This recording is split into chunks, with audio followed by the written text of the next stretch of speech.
Friends, તમે પણ જાણતા હશો કે જે શેકેલા ચણા છે એ આપણા સ્વાસ્થ્ય માટે ખૂબ જ સારા ગણાતા હોય છે. બટ હા, આપણે બહુ જ બધી ક્વોન્ટિટીમાં એકી સાથે નથી ખાઈ શકતા. બટ જો તમે એકવાર શેકેલા ચણાની અંદર સોજી નાખી આ ટેસ્ટી લાજવાબ એકદમ હેલ્ધી અને ખૂબ જ ટેસ્ટી રેસીપી બનાવી લીધી તો 100% મારી ગેરંટી છે કે અઠવાડિયામાં તમે 2 થી 3 વાર ચોક્કસ એ રેસીપી બનાવશો. અને હા, ખાસ બાબત તો એ છે કે બિલકુલ પણ વધારે ટાઈમ નથી લાગતો. ફટાફટ બનીને આ રેસીપી તૈયાર થઈ જશે અને તમને એમ થશે કે આટલી વારમાં આટલી સરસ મજાની ટેસ્ટી રેસીપી બનીને તૈયાર થઈ ગઈ. તો ચાલો ફટાફટ બનાવવાની શરૂઆત કરી દઈએ. તો આ માટે માપ જે છે એ પ્રોપર હોવું ખૂબ જ જરૂરી છે. તો 1 વાટકીનું હું અત્યારે માપ લઈ રહી છું. તો 1 વાટકી ભરીને મેં લીધી છે ઝીણી સોજી. જે ગેસની ફ્લેમ છે શરૂઆતમાં તમારે ફાસ્ટ રાખવાની.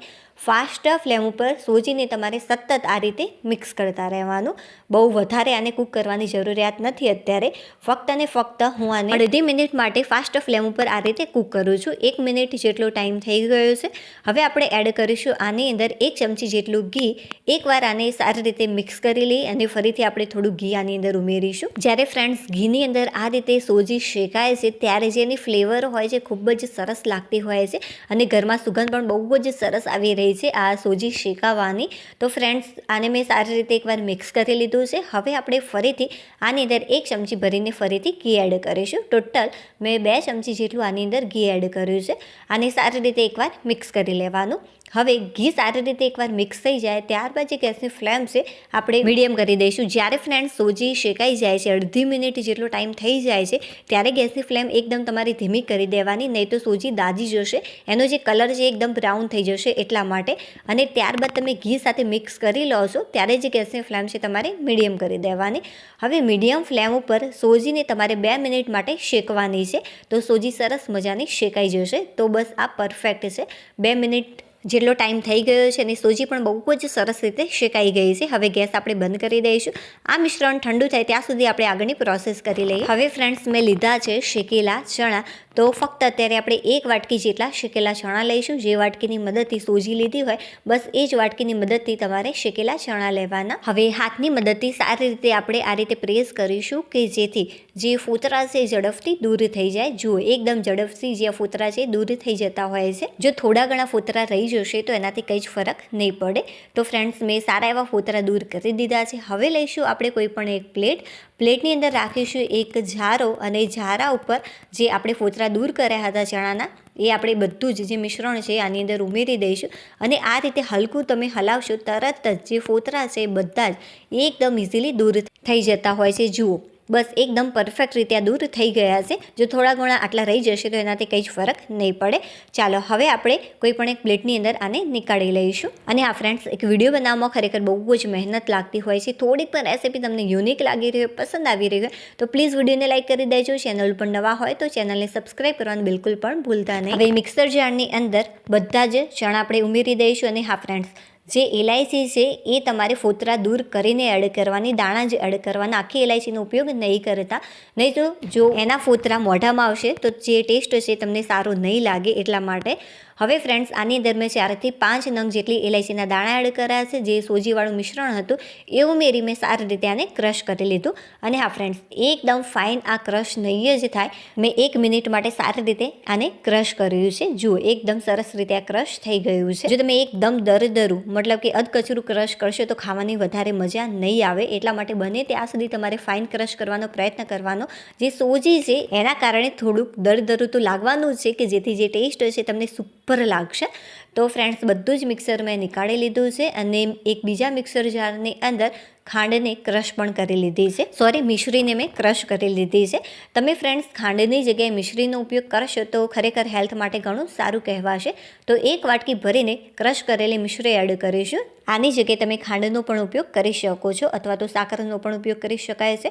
હવે સારી રીતે એકવાર આને મિક્સ કરી લેવાનું. જુઓ, તમારે આ રીતે આને મિક્સ કરવાનું કે જેથી એકદમ ઇઝીલી આ બધી જ જગ્યાએ ભળી જાય. આ રીતે તમારે ગાંઠોને દૂર કરતા જવાનું અને આને મિક્સ કરતા જવાનું. જુઓ, સરસ મજાનો પાવડર આ બની ગયું છે. ચાલો હું ટેસ્ટ કરી લઉં. વાહ ફ્રેન્ડ્સ, એકદમ પરફેક્ટ રીતે આ ગળ્યું થયું છે.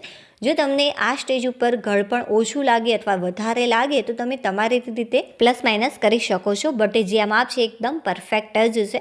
હવે આપણે આની અંદર એડ કરીશું 4 ચમચી ભરીને ગરમ કરેલું ઘી. હવે સારી રીતે એકવાર આને મિક્સ કરી લેવાનું. તમે ચાહો તો આની અંદર મિલ્ક પાવડર પણ એડ કરી શકો છો, બટ અત્યારે હું મિલ્ક પાવડરનો ઉપયોગ નથી કરવાની કે દૂધનો પણ ઉપયોગ નથી કરવાની. તો આ બંનેની જગ્યાએ એક બીજી જ વસ્તુનો ઉપયોગ કરીશ કે જેથી આ વધારે ટેસ્ટી લાગશે અને ફટાફટ જે આ મીઠાઈ છે એ બનીને તૈયાર થઈ જશે. જો મેં સારી રીતે આને મિક્સ કરી લીધું છે. જો હથેળીની મદદથી તમે આ રીતે પ્રેસ કરશો તો આ ટાઈપનું થવું જોઈએ, જાણે આપણે ભાખરીનું મણ કરતા હોઈએ, બસ એ જ ટાઈપનું મેં અત્યારે તૈયાર કર્યું છે. જો કદાચ 1-2 ચમચી ઘી વધારે કે ઓછું હશે તો એનાથી કંઈ જ ફરક નહીં પડે. તો ફ્રેન્ડ્સ, હવે મેં એડ કરી છે આની અંદર દૂધ ઉપર જે મલાઈ હોય છે, બસ એ જ તમારે એડ કરવાની કે જેથી સરસ મજાનો એકદમ ક્રીમી ટેસ્ટ આવશે અને જે રેસીપી છે એ પણ બેસ્ટ તૈયાર થશે. જો તમે ફ્રેન્ડ્સ આ રેસીપી પહેલી વાર તૈયાર કરવાના હોય તો તમારે શું કરવાનું, એકી સાથે આની અંદર મલાઈ એડ નહીં કરી દેવાની. સૌથી પહેલાં 1 ચમચી જેટલી મલાઈ એડ કરવાની, એકવાર મિક્સ કરી લેવાનું. બીજી ચમચી એડ કરવાની. બસ થોડી કરીને તમારે મલાઈ એડ કરતા જવાનું અને આને મિક્સ કરતા જવાનું. તો ફ્રેન્ડ્સ, ફક્ત ને ફક્ત 3 ચમચી ભરીને મેં આની અંદર મલાઈ એડ કરી છે, છતાં પણ સરસ મજાનો આ જે લોટ છે બંધાઈને તૈયાર થઈ ગયો. જુઓ, સરસ મજાનો તૈયાર થઈ ગયો છે અને આટલી જે મલાઈ છે એ ઇનફ છે. જે ફ્રેન્ડ્સ આપણે 3-4 જે વસ્તુથી આ રેસીપી તૈયાર કરી છે, ખરેખર તમે ક્યારે વિચારી પણ નહીં શકો કે આ રીતે પણ આ ટેસ્ટી રેસીપી બનીને તૈયાર થઈ શકે છે. મારા સાસુ આ મીઠાઈ ખાઈને ખરેખર ખુશ થઈ ગયા. જુઓ, બહુ જ સરસ રીતે મેં આનો લોટ તૈયાર કરી દીધો છે. જુઓ, સરસ મજાની શાઇન પણ આવી ગઈ છે. હવે એકદમ પરફેક્ટ આનો શેપ આવે એ માટે તમારે શું કરવાનું, કોઈ પણ એક ચમચીનું માપ લઈ લેવાનું. તો અત્યારે હું આ ચમચીનું માપ લઈ રહી છું. લાસ્ટમાં ફ્રેન્ડ્સ, સૂર્યપ્રકાશમાં હું તમને આ મીઠાઈનું ઓરિજિનલ રિઝલ્ટ બતાવીશ, ત્યારે તમે ચક થઈ જશો કે ખરેખર આટલી સરસ મજાની મીઠાઈ તૈયાર થઈ શકે છે. હવે હાથ ઉપર થોડું ઘી લગાવી દઈશું. જુઓ, તમે આ ટાઈપના લાડુ પણ તૈયાર કરી શકો છો, બટ અત્યારે હું સરસ મજાનો પેડાનો શેપ આનો તૈયાર કરી રહી છું. અંગૂઠો તમારે વચ્ચે રાખવાનો. જુઓ, સરસ મજાનો શેપ આનો તૈયાર છે. હવે આપણે આને હલકું ટોપરાના છીણથી કોટ કરી લઈશું. વધારાનું ટોપરાનું છીણ હું આ રીતે નીકાળી લઉં છું. જો આ રીતે ઓછા પ્રમાણમાં લગાવ્યું હશે તો ખરેખર બહુ જ સરસ આનો લુક લાગશે. તમે આને પિસ્તાથી પણ ગાર્નિશ કરી શકો છો, બટ અત્યારે હું બદામથી આને ગાર્નિશ કરી રહી છું. જુઓ, સરસ મજાનો લુક લાગી રહ્યો છે. ચાલો, સૂર્યપ્રકાશમાં ફ્રેન્ડ્સ આનું ઓરિજિનલ રિઝલ્ટ જુઓ.